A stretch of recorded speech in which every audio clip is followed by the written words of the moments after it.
તો good morning students. હવે આપણા આ ચેપ્ટરમાં ગઈકાલના લેક્ચરમાં આપણે જોઈ ગયા કે સુરેખ માર્ગે ગતિ થતી હોય તે ગતિ દરમિયાન મળતો સરેરાશ વેગ કોને કહેવાય અને એના પરથી તત્ક્ષણિક વેગ કેવી રીતે મળે, એની દિશા કેવી રીતે મળે એ આપણે વાત કરી ગયા. અને સરેરાશ વેગના અને તત્ક્ષણિક વેગના જો માત્ર મૂલ્યોનો વિચાર કરીએ તો એ આપણને સરેરાશ ઝડપ મળે. તો અહીંયા યાદ રાખજો કે સરેરાશ ઝડપ અને સરેરાશ વેગ એના મૂલ્યો સમાન હોઈ પણ શકે, ના પણ હોઈ શકે. કારણ કે સરેરાશ ઝડપ એટલે તો પદાર્થે કાપેલું કુલ અંતર ભાગ્યા કુલ સમય છે. એ કાપેલું અંતર તે કંઈક વધારે પણ હોઈ શકે, એને સ્થાનાંતર કરતા વધુ પણ હોઈ શકે. જ્યારે સરેરાશ વેગ એટલે તો એનું પરિણામી સ્થાનાંતર ભાગ્યા સમય છે. એટલે આ રીતે સરેરાશ વેગ અને સરેરાશ ઝડપ એના મૂલ્યો સમાન હોય પણ ખરા, ના પણ હોય. હવે આજના આપણા લેક્ચરમાં આપણે એ પદાર્થની પ્રવેગી ગતિ વિશેની વાત કરીશું. એટલે પ્રવેગી ગતિ તો જુઓ, કોને કહેવાય પ્રવેગી ગતિ? તો પદાર્થની ગતિ દરમિયાન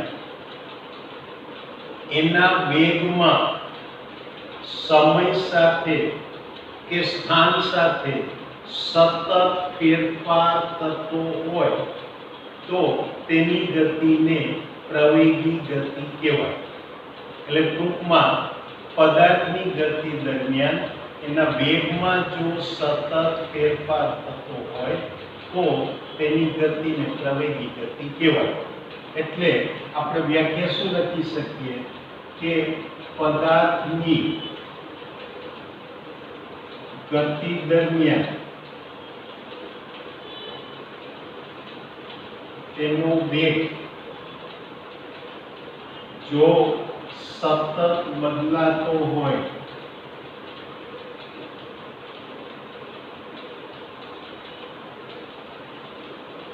તો તેની ગતિને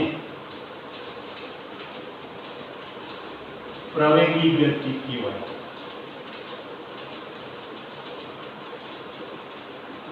આપણી પાસે પ્રવેગી ગતિની વાત થઈ. હવે એ પદાર્થની પ્રવેગી ગતિ દરમિયાન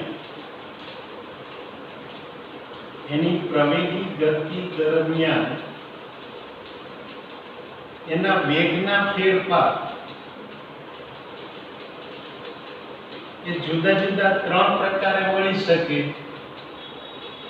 ચાલો વેગના ફેરફારો લઈએ તો એ વેગના ફેરફારોમાં પહેલો એક પ્રકાર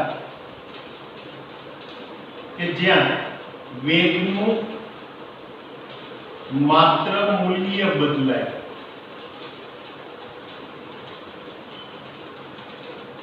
દિશા નહીં.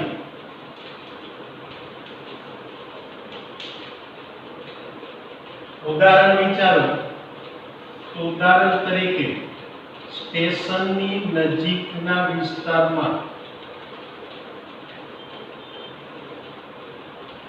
કોઈ ટ્રેનની ગતિ, જો કોઈ ટ્રેન સ્ટેશન તરફ આવતી હોય તે સ્ટેશન પાસે એને ઊભા રહેવાનું હોય, સ્થિર થવાનું હોય. એટલે શું કરે કે દૂરથી ડ્રાઈવર એને ટ્રેનના એન્જિનને બ્રેક મારી અને વેગની કિંમતમાં સતત ઘટાડો કરતો જાય, પણ એની દિશા બદલાતી નથી. ગતિની દિશા તો એના ટ્રેક ઉપર રહે છે. એટલે આવા કિસ્સામાં એ વેગનું મૂલ્ય બદલાયું, દિશા બદલાતી નથી. એ જ રીતે સ્ટેશન છોડતી વખતે ટ્રેન કઈ એકાએક કોઈ પાછળ વેગની ગતિ શરૂ કરી શકતી નથી. એ વેગ શૂન્યથી ધીરે ધીરે કિંમત વધતી જાય, પણ એની દિશા તો બદલાતી ના હોય. એટલે આવા કિસ્સામાં એ વેગના માત્ર મૂલ્ય બદલાય, દિશા બદલાતી ના હોય. એટલે આ એક પહેલો કિસ્સો કે જ્યાં પ્રવેગી ગતિ દરમિયાન પદાર્થના વેગમાં આમ ફેરફાર થતો હોય, તો અહીંયા બીજા પ્રકારની અંદર આપણે કહી શકીએ કે આ બીજા પ્રકારમાં હું આમ કહી શકું કે વેગની માત્ર દિશા બદલાય,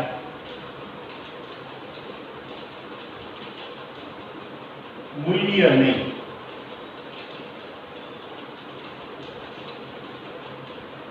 એનું તમારે ઉદાહરણ જોવું હોય તો નિયમિત વર્તુળ ગતિ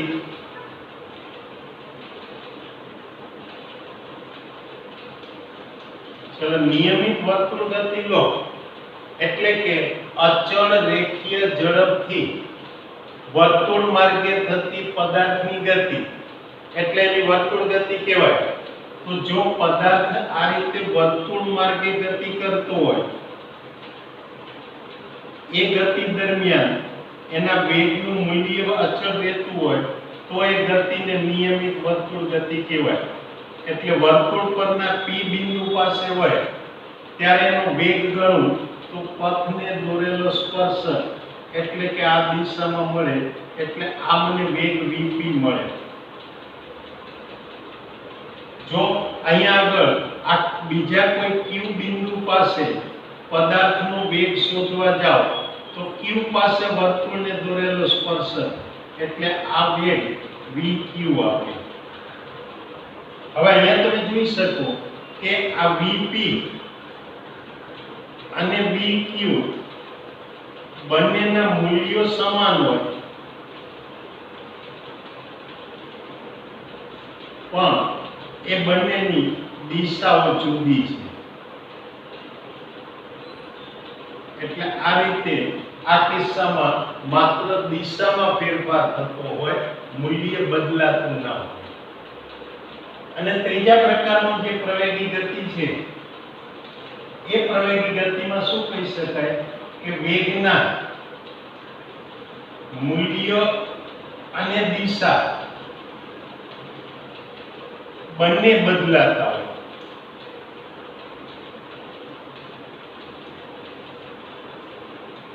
જેમ કે અહીંયા તમે કહી શકો કે વક્ર માર્ગ ઉપર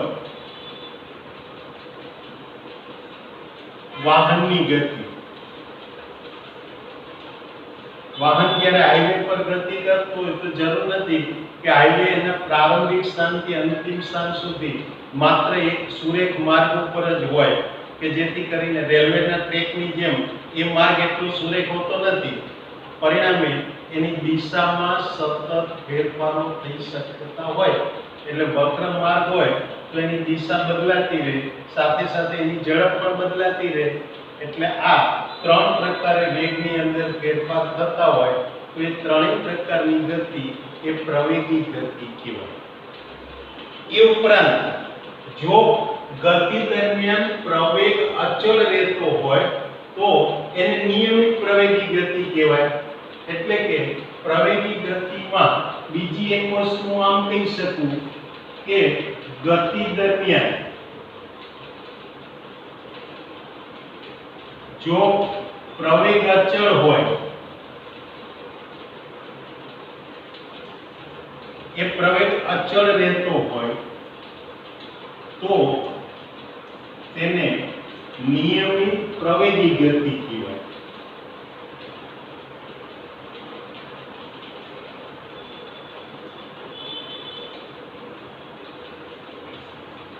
એટલે આ નિયમિત પ્રવેગી ગતિ થઈ. આના બદલે જો પ્રવેગ બદલાતો હોય તો અનિયમિત પ્રવેગી ગતિ થઈ કહેવાય. એટલે પ્રવેગી ગતિમાં પણ મને બે પ્રકાર મળે, એકમાં નિયમિત પ્રવેગી ગતિ, બીજામાં અનિયમિત પ્રવેગી ગતિ. હવે જોઈએ કે પ્રવેગી ગતિ માટે અહીંયા સૌથી પહેલા આપણે વિચારીએ સરેરાશ પ્રવેગ.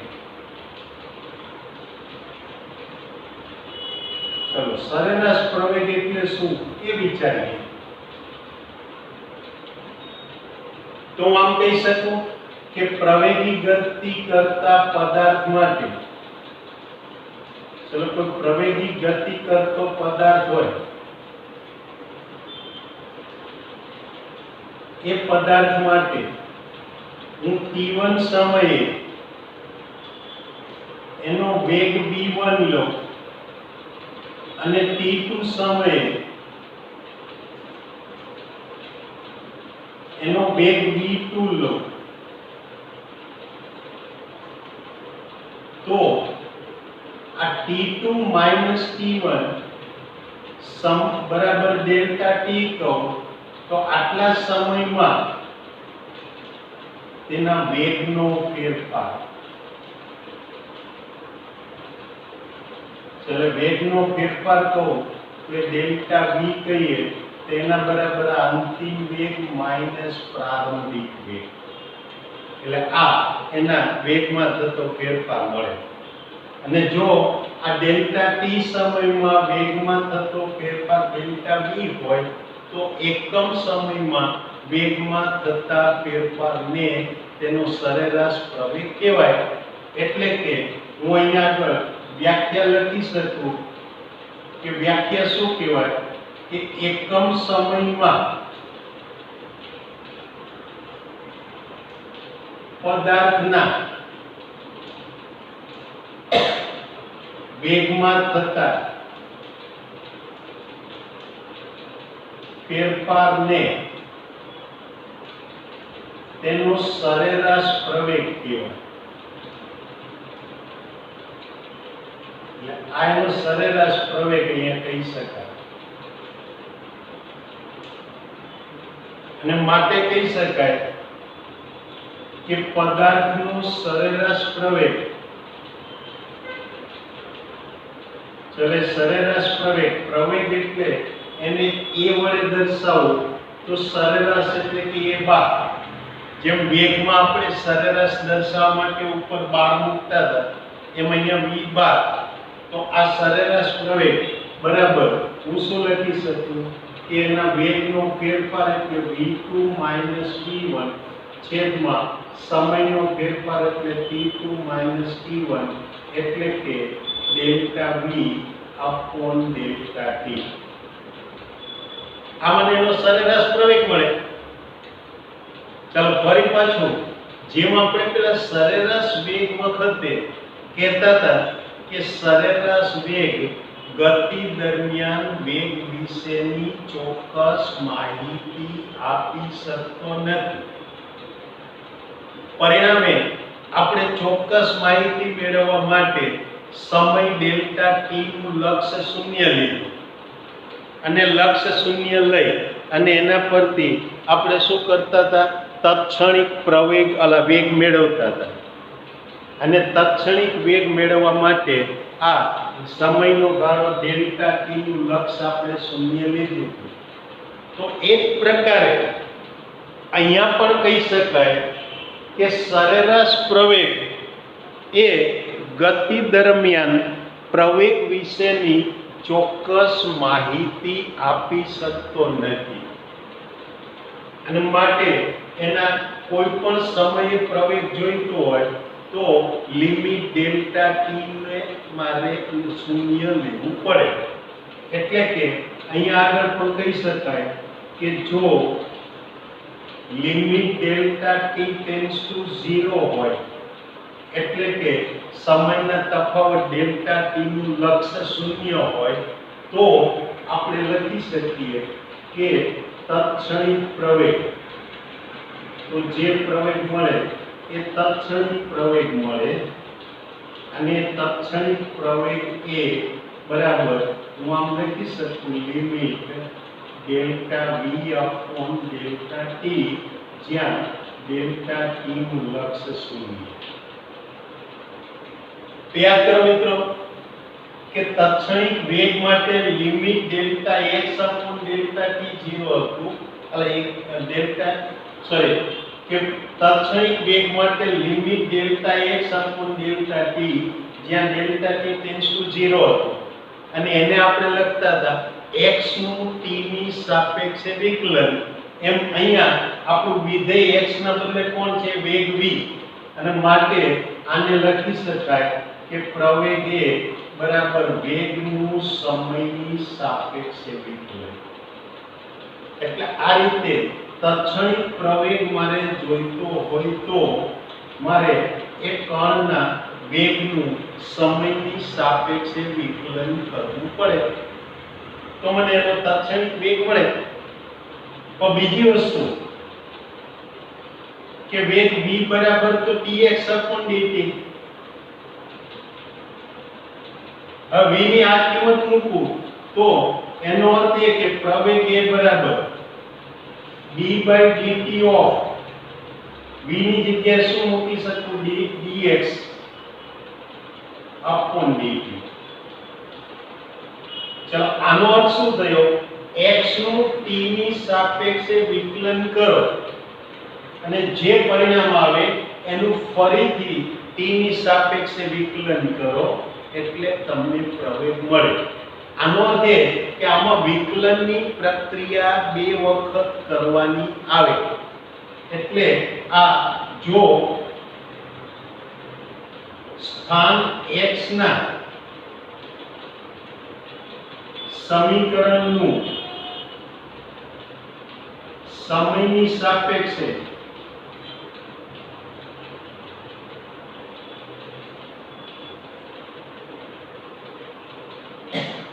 પ્રથમ વિકલન મેળવીએ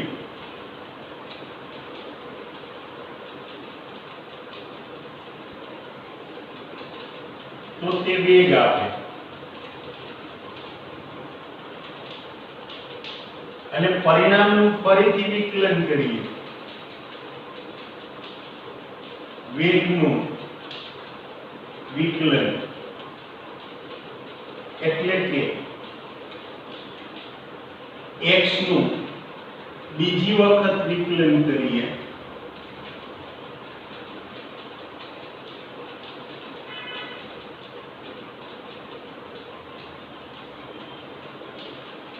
તો તે પ્રવેગ આપે.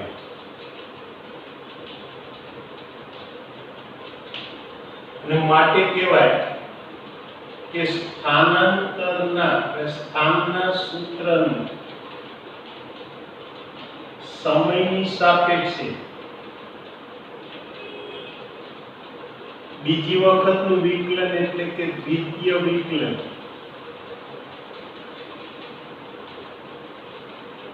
પદાર્થનો પ્રવેગ આપે.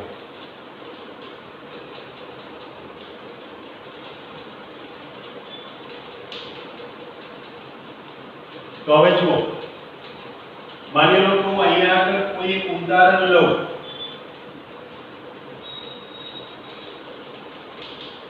કે ધારો કે પદાર્થનું સ્થાન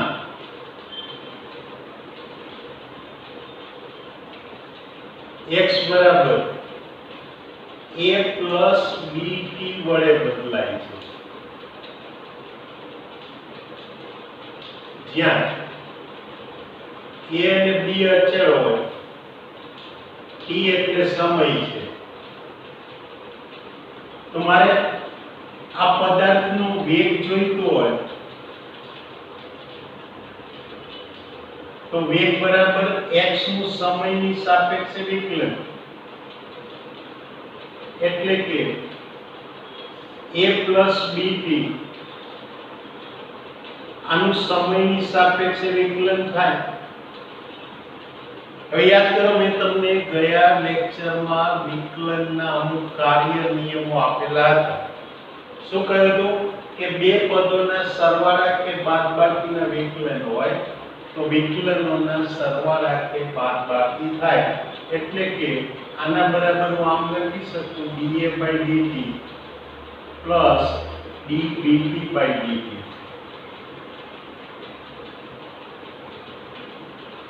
ચલાવમાં a અચળ છે. યાદ કરે વિકલનના કાર્ય નિયમમાં કહ્યું હતું કે કોઈ અચળાંકનું વિકલન શૂન્ય, માટે અહીંયા અચળાંકનું વિકલન શૂન્ય. b પણ અચળ છે પરંતુ b વિધેયના ગુણાકારમાં છે એટલે વિકલન થતા પહેલા બહાર કોમન નીકળે એટલે આ b dt/dt.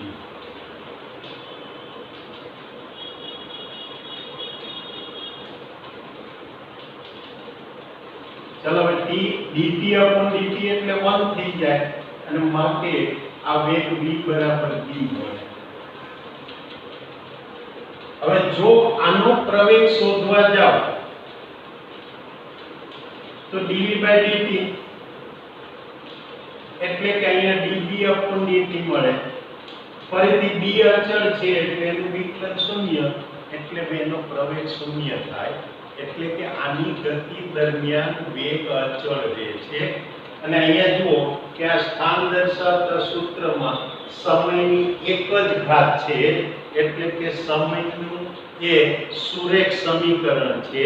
અને સુરેખ સમીકરણ હોય તો આપણે કહી શકીએ કે પદાર્થની ગતિ દરમિયાન વેગ અચળ હોય એટલે કે નિયમિત ગતિ કરતો હોય.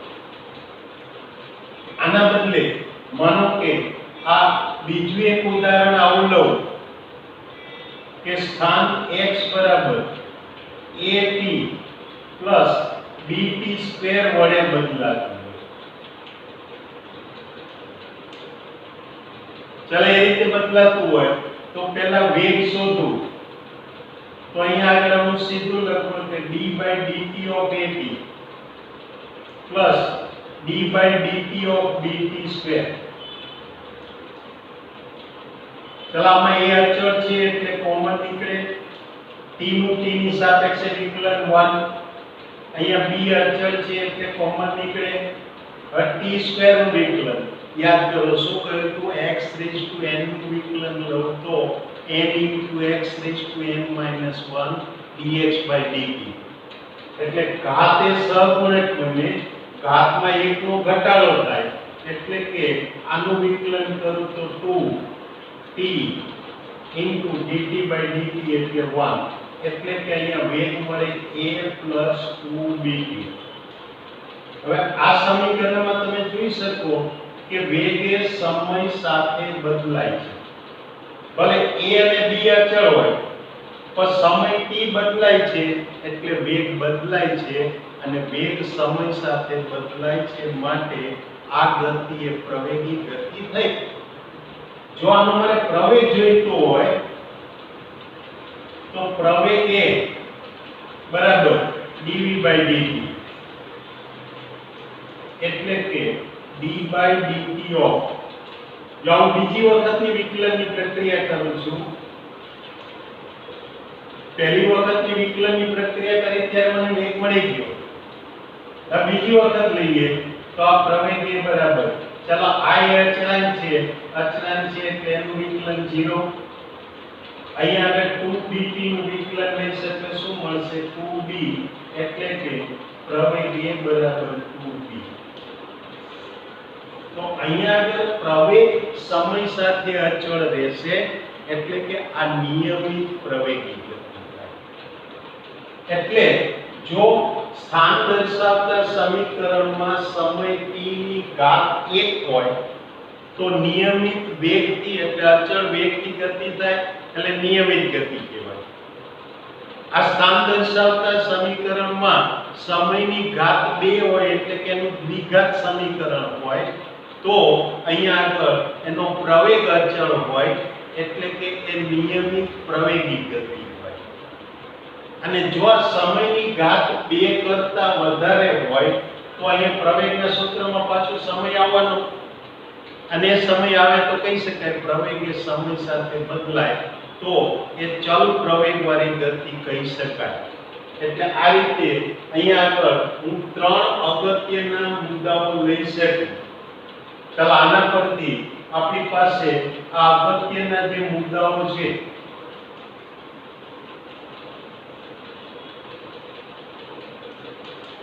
કે x ના સૂત્રમાં સમય t ની ઘાત એમાં પહેલો મુદ્દો જો 1 હોય તો આનો વેગ અચળ એટલે કે નિયમિત ગતિ. જો આ ઘાત 2 હોય તો પ્રવેગ અચળ હોય એટલે કે નિયમિત પ્રવેગી ગતિ થાય અને જો આ ઘાત 2 કરતા વધુ હોય તો એ પ્રવેગ એ બદલાતો હોય અને પ્રવેગ એ બદલાતો હોય એટલે કે એક અનિયમિત પ્રવેગી ગતિ એટલે પ્રવેગ અનિયમિત કહેવાય। એટલે આ રીતે પ્રવેગી ગતિમાં તમે એના સ્થાનનું સૂત્ર જોઈ અને એના પરથી તરત જ નક્કી કરી શકો કે એ ગતિ નિયમિત ગતિ છે, નિયમિત પ્રવેગી ગતિ છે કે અનિયમિત પ્રવેગી ગતિ છે। આ એના સ્થાન અને સમય વચ્ચેનો સંબંધ દર્શાવતા સૂત્ર ઉપરથી નક્કી કરી શકાય। તો આ આજના આપણા લેક્ચરમાં આપણે વાત કરી આ પ્રવેગી ગતિ વિશે। ચલો તો જો પ્રવેગી ગતિ માટે ફરીથી એકવાર ઝડપથી જોઈ જઈએ કે પ્રવેગી ગતિમાં આપણે શું સમજી ગયા। તો સૌથી પહેલા પ્રવેગી ગતિની વ્યાખ્યા શું આપી શકાય કે પદાર્થની ગતિ દરમિયાન જો એનો વેગ સતત બદલાતો હોય તો એની ગતિને પ્રવેગી ગતિ કહેવાય। હવે પ્રવેગી ગતિ દરમિયાન વેગના ફેરફારો એ 3 પ્રકારે થતા હોય, જેમાં એક પ્રકાર એવો કે જેમાં માત્ર વેગના મૂલ્યમાં ફેરફાર થતો હોય, દિશા બદલાતી હોતી નથી। એનું આપણે ઉદાહરણ જોયું કે સ્ટેશનની આસપાસના વિસ્તારમાં ટ્રેનની ગતિ કે ટ્રેન સ્ટેશન નજીક આવતી હોય તો વેગનું મૂલ્ય ઘટતું હોય, દૂર જતી હોય તો મૂલ્ય વધતું હોય, પણ દિશા બદલાતી હોતી નથી। બીજામાં તો કે વેગની માત્ર દિશા બદલાય, મૂલ્ય ન બદલાય, એટલે કે નિયમિત વર્તુળ ગતિ કે જેમાં વર્તુળના પરિઘ ઉપર જુદા જુદા બિંદુએ પદાર્થના વેગની દિશા જુદી જુદી હોય પણ દરેક બિંદુએ વેગનું મૂલ્ય એટલે કે ઝડપ અચળ હોય। ત્રીજી વસ્તુ કે વેગના મૂલ્ય અને દિશા બંને બદલાતા હોય। તો આના પરથી આપણે અહીંયા આગળ એ પ્રવેગ માટે પહેલા તો સરેરાશ પ્રવેગની વાત કરી અને વ્યાખ્યા પ્રમાણે સરેરાશ પ્રવેગ એટલે એકમ સમયમાં વેગમાં થતો ફેરફાર એટલે સરેરાશ પ્રવેગ મળે અને માટે સરેરાશ પ્રવેગનું સૂત્ર શું મળે કે પ્રવેગ એ બરાબર વેગનો ફેરફાર ડેલ્ટા v છેદમાં સમયનો ફેરફાર ડેલ્ટા t। હવે જો આ સમયના ફેરફાર ડેલ્ટા t નું લક્ષ્ય શૂન્ય લઈએ તો એ આપણને તત્ક્ષણિક પ્રવેગ આપે અને માટે તત્ક્ષણિક પ્રવેગ એટલે limit of delta v upon delta t જ્યાં ડેલ્ટા t ટેન્ડ્સ ટુ 0 એટલે કે પ્રવેગ એટલે વેગનું સમયની સાપેક્ષે વિકલન। હવે જોઈએ કે વેગ એ સ્થાનનું સમયની સાપેક્ષે વિકલન છે, માટે પ્રવેગ એ સ્થાનનું સમયની સાપેક્ષે દ્વિતીય વિકલન કહેવાય। અને દ્વિતીય વિકલન કહેવાય એટલે એને મારે જો સંકેતમાં લખવું હોય તો એ સંકેતમાં હું આને આમ લખી શકું કે પ્રવેગ એ બરાબર d2x અપોન dt²। યાદ રાખજો મિત્રો, આ તમારું સાદા બીજગણિતની વાત નથી કે જેમાં d² એટલે d ગુણ્યા d કરવાની। આ dx એટલે એક વિકલનની પ્રક્રિયા દર્શાવે છે અને અહીંયા d2x dt² એટલે વિકલનની પ્રક્રિયા 2 વખત કરવાની છે, માટે આ દ્વિતીય વિકલન એ તમને પ્રવેગ આપે છે। એના ઉપરથી આપણે જોયું કે પદાર્થના સ્થાન દર્શાવતું સૂત્ર એમાં સમયની ઘાત 1 હોય તો પદાર્થ નિયમિત ગતિ કરતો હોય એટલે કે વેગ અચળ રહેતો હોય, સમયની ઘાત 2 હોય એટલે દ્વિઘાત સમીકરણ હોય તો એનો પ્રવેગ અચળ હોય, વેગ બદલાતો હોય એટલે નિયમિત પ્રવેગી ગતિ કહેવાય। અને સમયની ઘાત 2 કરતા વધારે હોય તો એનો પ્રવેગ પણ સમય સાથે બદલાતો હોય એટલે અનિયમિત પ્રવેગી ગતિ કહેવાય। હવે આવતી વખતના લેક્ચરમાં આપણે જોઈશું કે પદાર્થ જ્યારે પ્રવેગી ગતિ કરતો હોય, નિયમિત ગતિ કરતો હોય કે સ્થિર હોય તો એના સ્થાન વિરુદ્ધ સમય, વેગ વિરુદ્ધ સમય કે પ્રવેગ વિરુદ્ધ સમયના આલેખો કેવી રીતે મળે અને એના પરથી એની નિયમિત પ્રવેગી ગતિના સમીકરણો કેવી રીતે મળે એ આપણે આવતી વખતના લેક્ચરમાં જોઈશું. ત્યાં સુધી રજા લઈએ. Good bye.